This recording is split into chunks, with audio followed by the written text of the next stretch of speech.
క్రీస్తునందు ప్రియమైన Jesus army machine YouTube వీక్షకులందరికీ మన ప్రభువును రక్షకుడైన యేసుక్రీస్తు నామంలో శుభవందనాలు తెలియజేస్తూ ఉన్నాను. దేవుడు మిమ్మల్ని దీవించునుగాక, దేవుడు మిమ్మల్ని ఆశీర్వదించునుగాక. శిలువ ధ్యానములలో మనము రెండవ భాగాన్ని నేర్చుకున్నాం. ఈ దినాన మూడవ భాగాన్ని మనం ధ్యానం చేయబోతూ ఉన్నాం. యేసుక్రీస్తు ప్రభువారు శిలువ మరణానికి వెళ్ళక మునుపు ఆయన ప్రయాణించిన ప్రయాణాలు జర్నీస్ మనం నేర్చుకుంటాను. మొదటిగా మేడగది మీదకు వెళ్ళారు. అక్కడ నుండి వలివల కొండకు శిలువతో వెళ్ళారు. ఆ వలివల కొండ నుండి దిగువ భాగాన్ని ఉన్నటువంటి కెద్రోను వాగి దగ్గర ఉన్నటువంటి ఒలివల తోట అయినటువంటి గెత్సెమనే అనే ప్రాంతానికి ఆ రాత్రి యేసుక్రీస్తు ప్రభువారు శిష్యులతో కూడా వెళ్ళడం జరిగింది. ఆయన మూడవ జర్నీ గెత్సెమనే ప్రాంతం. గెత్సెమనే తోట చాలా విశేషమైన తోట. ఈ తోట గురించి శిష్యులకు తెలుసు. యేసుక్రీస్తు ప్రభువారు ఈ యొక్క గెత్సెమనే ప్రాంతానికి వెళ్ళి అక్కడ ఎక్కువగా ప్రార్థన చేయడం, ఎక్కువగా అక్కడ గడపడం ఈ శిష్యులందరికీ తెలుసు. యూదా ఇస్కరియోతు కూడా తెలుసు. ఆ రాత్రి ఆయన అక్కడికి వెళతాడని, అక్కడ ప్రార్థిస్తాడని యూదా ఇస్కరియోతుకు తెలుసు. అయితే ఆ రాత్రి ఒలీవల కొండ నుండి యేసయ్య నిన్న వీడియోలో మాట్లాడిన మాటలన్నీ జరిగిన కార్యం తర్వాత వారు గెత్సెమనే తోటలోనికి వచ్చారు.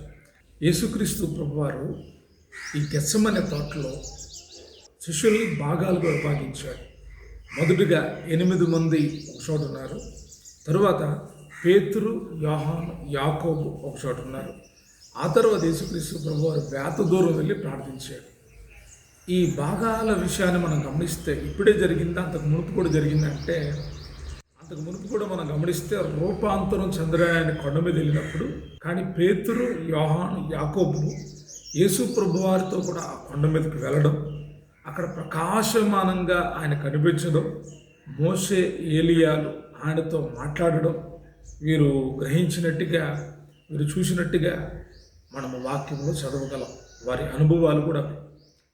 అయితే మరలా ఆయన అప్పగించబడబోయే రాత్రి ప్రభు శరీర రక్తం వాళ్ళు పుచ్చుకున్నారు. ఆయన వారికి కొంత ఉపదేశం చేశాడు. ఒలీవల కొండకు వెళ్ళారు. అక్కడ నుండి గెత్సెమనే తోటకు వచ్చిన తర్వాత 8 మందిని ఒక చోట ఉంచాడు. ఆయన పేతురు, యోహాను, యాకోబుని ముందుకు పెట్టుకొని వెళ్ళాడు.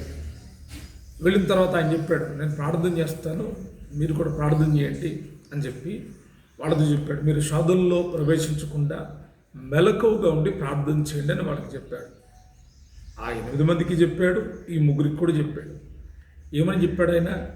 మీరు శోధనలో ప్రవేశించకుండా మెలకువగా ఉండి ప్రార్థన చేయండి.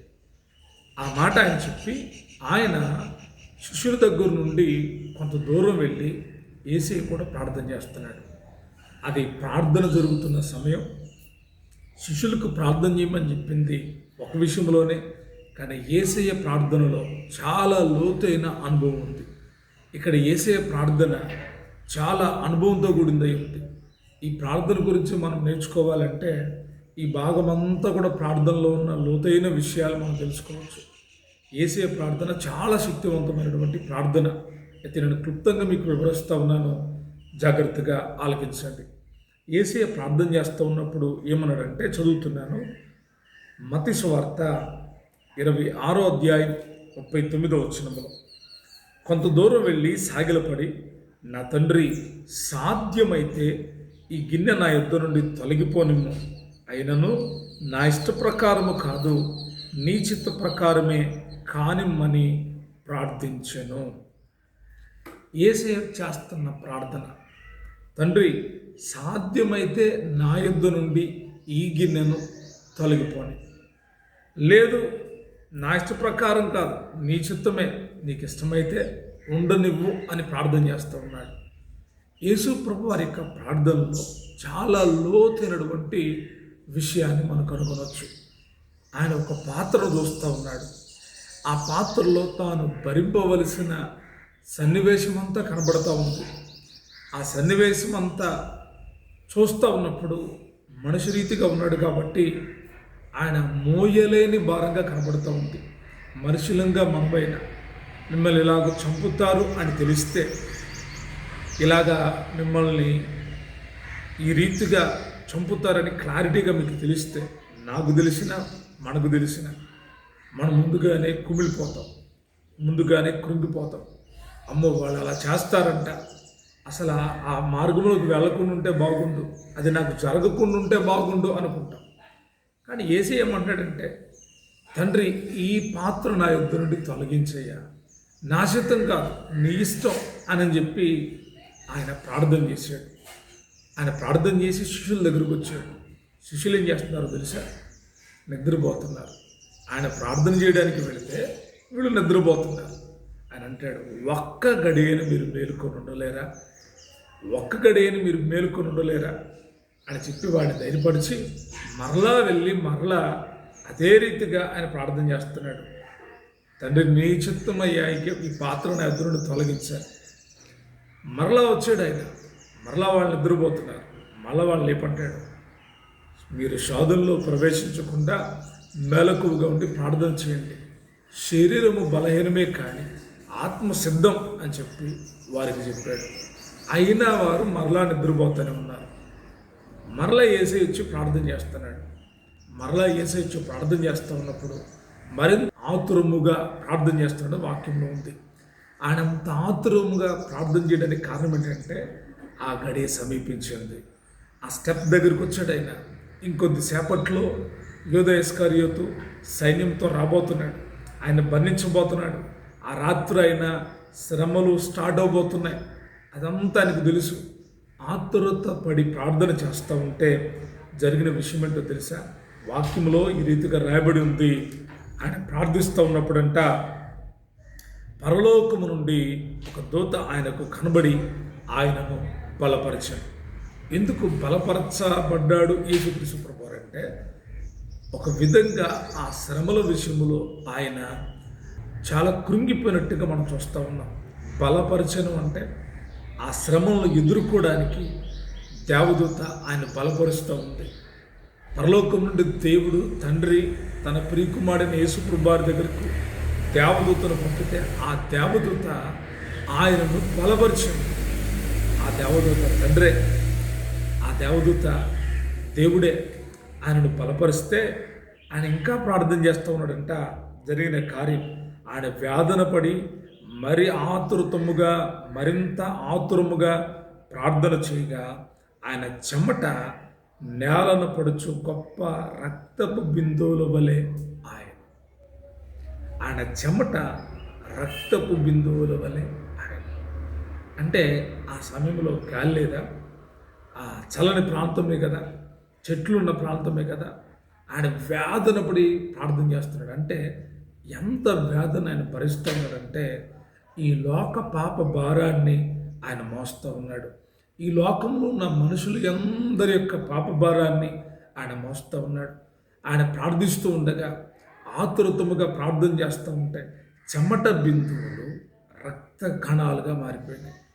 ఎంతగా ఆయన ప్రార్థించాడో ప్రియదేవుని బిడ్డలారా, యేసయ్య ప్రార్థన నిజంగా మనం చేయలేము. ఆ ప్రార్థన చేయడం మనకు సాధ్యం కాదు. ఆయన మాత్రమే ఆ భారాన్ని వహించాడు. మనము మోయవలసిన ఆ పాప భారం, మన మీద పడవలసిన ఆ శిక్ష, మన మీద పడవలసిన ఆ దోషాలు, మన మీద పడవలసినటువంటి ఆ శాపం ఆయన భరించాడు. ఆయన భరించడం మొదలుపెట్టాడు. అందుకే ఆయన ప్రార్థిస్తూ ఉన్నప్పుడు చెమట బిందువులు రక్తముగా మారినాయి. ఎప్పుడైనా మన అనుభవం ఉందా? మనం ప్రార్థన చేస్తూ ఉంటే చెమటలన్నా వచ్చినాయా? చాలామంది ప్రార్థన చేస్తారు, చెమటలు కూడా రావు. ఆయన చెమటలు పడినాయి అంటే ఒక విధంగా చెప్తున్నా. ఇప్పుడు నేను కుర్చీలో కూర్చున్నా, ఫ్యాన్ గాలి ఉంది, చల్లటి గాలి ఉంది, నాకేమి చెమటలు పట్టవు. లేదు మరొక చైర్లో కూర్చున్న చెమటలు పట్టవు, నేను మరొక చోట కూర్చున్న చెమటలు పట్టవు. కానీ నేను నిలువు మోకాళ్ళు వేస్తే, నా నోరు పనిచేస్తూ ఉంటే, నా మనసు పనిచేస్తూ ఉంటే తప్పకుండా చెమటలు వస్తాయి. చాలామంది ఈరోజు ఇటువంటి ప్రార్థన చేస్తూ ఉన్నారంటే చెమటలు పట్టని ప్రార్థన చేస్తూ ఉన్నారు. చెమటలే రావట్లే అసలు. వారు ప్రార్థన చేస్తూ ఉంటే చెమటలు కారుతున్నాయి అంటే ఏం కారట్లా. వారు వంటింట్లో ఉంటే చెమటలు కారుతున్నాయి, వారు కష్టపడుతూ ఉంటే చెమటలు కారుతూ ఉన్నాయి, ప్రార్థనలో చెమటలు పట్టేటువంటి ప్రార్థన ఎవరు చేస్తున్నారు చెప్పండి? అదేమంటే చెప్తారు, మాకు ఏసీ ఉందని అంటారు. ఏసీ ఉన్న చెమటలు పట్టే ప్రార్థన గొప్ప విజయాలను ఇస్తుంది. ఏంటంటే అంటే ఈ గెత్సెమనేలో మనం నేర్చుకోవాల్సిన ప్రార్థన అదే. శిష్యులేమో నిద్రపోతున్నారు, వారికి భారం లేదు కదా. ఆయన చెప్పిన మాటల వాళ్ళ గుండెల్లోకి వెళ్ళినాయి, కానీ ఆయన భారం అంతా వీళ్ళు గుర్తెరగలేదు. తండ్రి చూసి ఆయన వచ్చి బలపరిచాడు.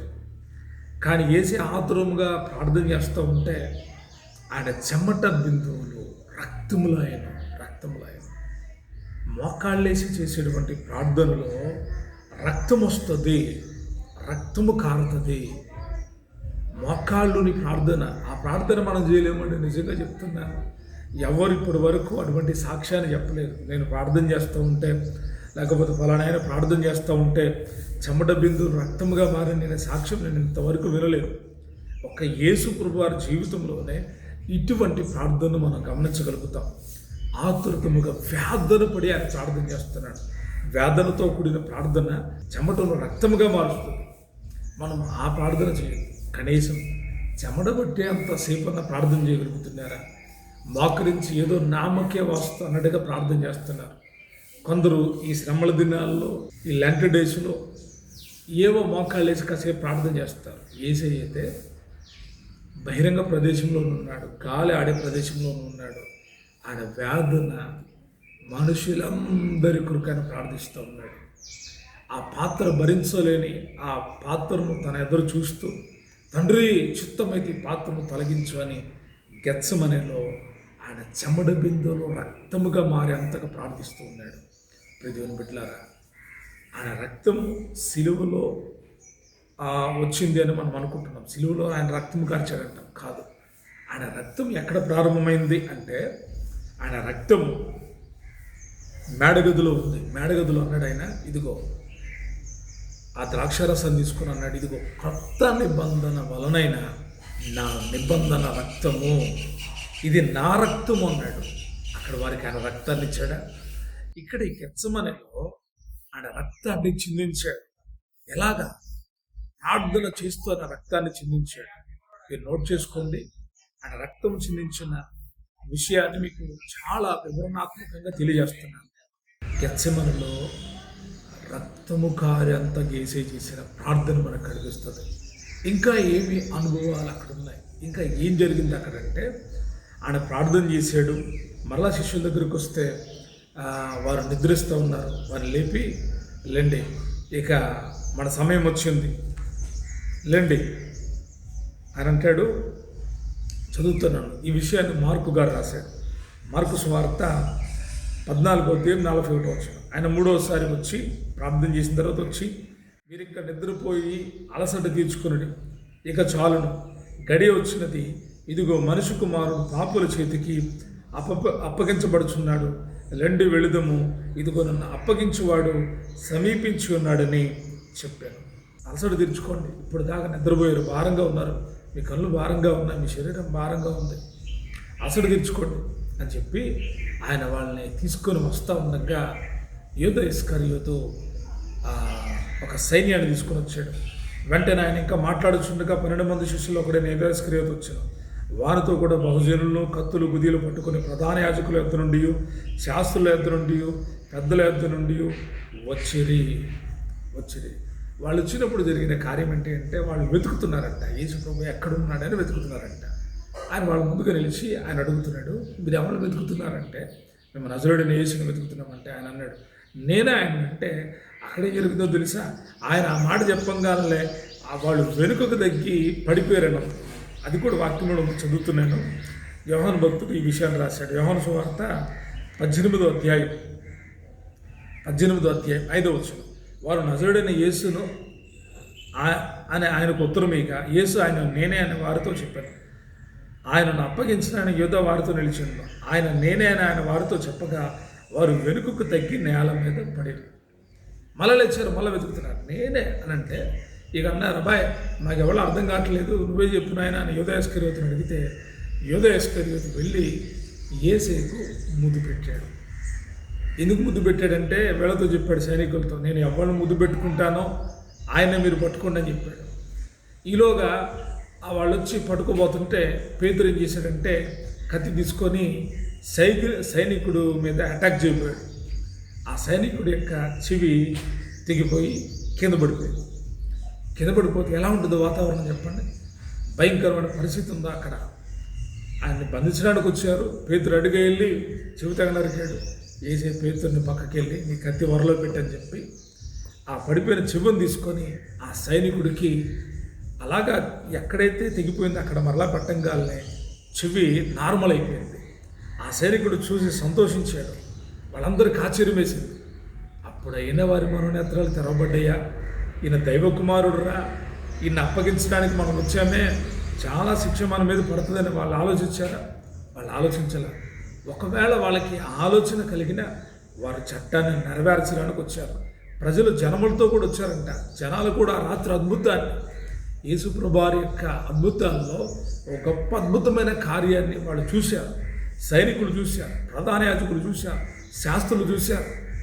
పోనీ సైనికులు అంటే అధికారం కింద ఉన్నవాడు, ప్రధాన యాజకులున్న శాస్త్రులు అన్నారే ఈయన దేవుని కుమారుడురా, మనం అనవసరంగా ఆయన అప్పగిస్తున్నామో మనం మారు మనసు పొందారా? వారు పొందలేదు. దేవుని బిడ్డలాగా చాలామంది ఈ రోజులు అద్భుతాలు చూస్తున్నారు, ఏసే కార్యాలు చూస్తున్నారు, కానీ మారు మనసు పొందట్లేదు, మార్పు చెందట్లేదు. అప్పగించే గుంపులో ఉన్నారే కానీ మారు మనసు పొందే గుంపులో ఉంటలా. యోధాకి కూడా మారు మనసు రాలా. యోధా చూసి అయ్యో ప్రభా నేను నిన్ను అప్పగిస్తున్నానా అని ఆగాలి కదా, ఆగల ముద్దుపెట్టాడు. వచ్చాడు. మరలా సైనికులు వచ్చి బంధించి తీసుకొని ఆయనను తీసుకొని వెళ్ళిపోయారు. దేవుని బిడ్డలారా, అక్కడ మనం గమనిస్తే శిష్యుల్లో ఎవరు యేసే దగ్గర నిలిచి ఉండలేదు. ఆయన ముందుగా చెప్పాడు, మీరందరూ చెదిరిపోతారు, మీరు ఎవ్వరు ఉండరు, నేను ఒక్కడే ఒంటరిగా ఉంటాను అంటే పేతురు కూడా అక్కడ నిలబడలేకపోయాడు. పేతురు కూడా వెడలిపోయాడు. శిష్యులు 11 మంది, యూదా ఇస్కరియోతు ఆయనతో ఉన్నాడు, కానీ 11 మంది చెదిరిపోయారు. గెత్సెమనే తోటలో కూడుకున్నప్పుడు 11 మంది ఉన్నారు, కానీ ఇప్పుడు 11 మంది లేరు, చెదిరిపోయారు. అనగా యేసయ్య చెప్పిన ఆ ప్రవచనం నెరవేర్చబడింది. మీరందరూ అభ్యంతరపడతారు, నేను నీతో ఉంటాను, నీకోసం చచ్చిపోతానన్న పేతురు కూడా వెళ్ళిపోయాడు. ఆ క్షణంలో లేడు, బంధించి ఆ సమయంలో లేడు. ఎందుకంటే వీళ్ళు కూడా పట్టుకుంటారంటే ఏం జరిగేది? వాళ్ళు కూడా బంధించేసేవాడు కదా, వాళ్ళు కనిపించలా, ఇక చెదిరిపోయారు అంతే. దేవుని బిడ్డలారా, గెత్సెమనే తోటలో యేసయ్య ద్వారా మనం నేర్చుకోవాల్సిన విషయం ప్రార్థనా జీవితం. శిష్యులకు అనుభవం లేదు, మనకు ఉండదు అనుభవం. సమస్యలు మనవైతే మనం బాగా ప్రార్థన చేస్తాం, ఇతరుల సమస్యల కోసం ఎవరు ప్రార్థన చేస్తారు? అందుకే దైవజనుల మీద ఆ భారం పెట్టబడింది. దేవుని పిల్లల్లో చాలామంది భారం కలిగి విజ్ఞాపన చేస్తూ ఉంటారు. నేడు కూడా చాలామంది కుటుంబాలు కాపాడబడ్డానికి అలా కారణం అదే. చాలామంది ఫోన్ చేసి వారి ప్రార్థన విన్నపాలు తెలియజేస్తారు. కొంతమంది వాట్సాప్లో మెసేజ్లు పెడతారు, మా బాబుకు బాగాలేదండి, మా పాపకు బాగాలేదు, మా కుటుంబ పరిస్థితి ఇది, దైవజనుడా ప్రార్థన చేయండి అయ్యా, పాస్టర్ గారు ప్రార్థన చేయండి అయ్యా అని వేడుకుంటారు. ఎందుకో తెలుసా? మీకు మీరుగా ప్రార్థన చేసుకోలేని పరిస్థితుల్లో దైవజనుడి యొక్క ప్రార్థన మీకు చాలా అవసరత ఉంది. మీకు మీరుగా ప్రార్థన చేసుకోవాలి. కొన్ని సందర్భాలు ఎలా ఉంటాయంటే మీరు కూడా బలహీనలు అయిపోతారు. ప్రార్థన చేయలేని పరిస్థితి. చాలామంది అంటారు, మేము ఎన్ని సమస్యలు వచ్చినా ప్రార్థన చేస్తామని అంటారు. అబద్ధం అది.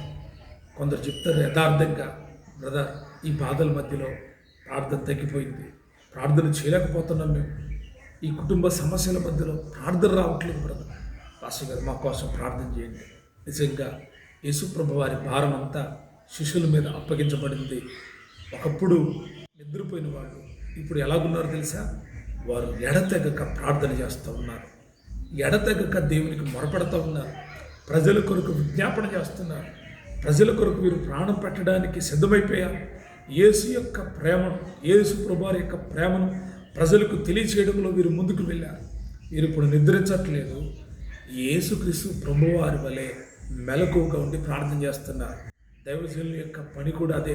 దైవజనుల పని ఏంటి అంటే దేవుని పిల్లల కొరకు, రక్షింపబడిన ప్రజల కొరకు, హతసాక్షులవుతున్న వారి కుటుంబాల కొరకు శ్రమల్లో ఉన్న వారి కొరకు, మూర్ఖుల కొరకు ప్రార్థన చేయడమే. దైవజనులు ఆ రీతిగా ప్రార్థిస్తారు. యేసు ప్రభు వారి యొక్క పోలిక దైవజనుల్లో కనిపిస్తుంది. అందుకే పౌలు గారు అంటాడు, నేను క్రీస్తుని పోలి నడుచుకున్న ప్రకారం మీరు నన్ను పోలి నడుచుకోండి. విశ్వాసులు కూడా మనము సుఖంగా బ్రతికే నిమిత్తం రాజుల కొరకు, అధికారుల కొరకు ప్రార్థించమని పౌలు గారు తిమోతితో చెప్తున్నాడు. ఇదిగో ప్రతి ఒక్కళ్ళు ప్రార్థించాలి, ప్రతి ఒక్కళ్ళు ప్రార్థించాలి. ప్రార్థనలు బలహీనల గెత్సెమనే అనుభవం నుండి మొదలు పెట్టండి. గెత్సెమనే అనుభవంలో యేసయ్య చేసిన ప్రార్థన చెమట కారుతూ ఉంది. ఆ చెమట రక్తపు బిందువులుగా మారిపోతూ ఉంది.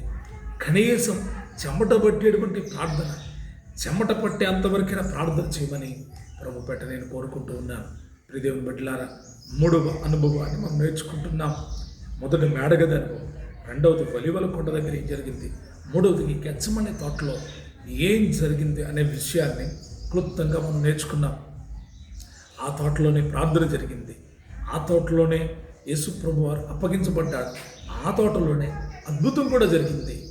మల్కు అనేటువంటి వాని చెవి అతికించబడింది. ఆపరేషన్ చేస్తే కదా అతికించబడింది. కానీ యేసయ్యకు సమస్తము సాధ్యమని, ఆయనకు అసాధ్యమనేది ఏదీ లేదని ఆయన గెత్సెమనే తోటలో నిరూపించుకున్నాడు. మరి ఎందుకంటే తండ్రికి అంతగా ప్రార్థించాడు అంటే ఆయన మోస్తున్న భారం మానవుడు ఎవ్వరు మోయలేరు. మోసే 6 లక్షల కాల్బలాన్ని నడిపించగలిగాడు. కానీ ఇక్కడ యేసయ్య 6 లక్షల కాల్బాలం కాదు, రాబోయే తరతరములన్నిటికీ ఆయనే రక్షకుడు, ఆయనే విమోచకుడు. ఆయన ద్వారానే పాపక్షమాపణ, ఆయన ద్వారానే నిత్య జీవం. యేసయ్య అన్నాడు, నేనే మార్గము సత్యము జీవమునై ఉన్నాను, నా ద్వారా తప్ప ఎవ్వడు తండ్రి యొద్దకు చేరడు అని యేసయ్య చెప్పాడు. కనుక ఆయన వల్ల జరగాల్సిన కార్యమైనది కనుక ఆయన పాత్రను చూసి అన్నాడు, తండ్రి నీ చిత్తమైతే ఈ పాత్ర నా యొద్ద నుండి తొలగించమని వేడుకుంటూ ఉన్నాడు. ఎంత గొప్ప దేవుడో! కానీ దేవుడు తండ్రి ఆ బిడ్డను తన కుమారుడిని యేసుక్రీస్తు ప్రభువును అప్పగించాడు. ఎందుకు అంటే మనందరి రక్షణ కొరకు. నేను మరలా చెప్తున్నాను, మనం రక్షింపబడాలని, మనం నిత్యత్వంలో ఉండాలని, మనం పరలోకంలో ఉండాలని కోరుకున్న తండ్రి తన ప్రియకుమారుడైన యేసుక్రీస్తు ప్రభువుని అప్పగిస్తే భరించలేని ఆ భారాన్ని ఆయన చిత్తములో ఆయన నెరవేర్చడానికి సిద్ధపడి చెమటను రక్తముగా మారి అంతగా ప్రార్థించి మన కొరకు రక్తాన్ని చెందించాడు. ప్రియ దేవుని బిడ్డలారా, మీరు కూడా బలంగా ప్రార్థించండి. బలమైన ప్రార్థనా జీవితాన్ని దేవుడు మీకు అనుగ్రహించునుగాక.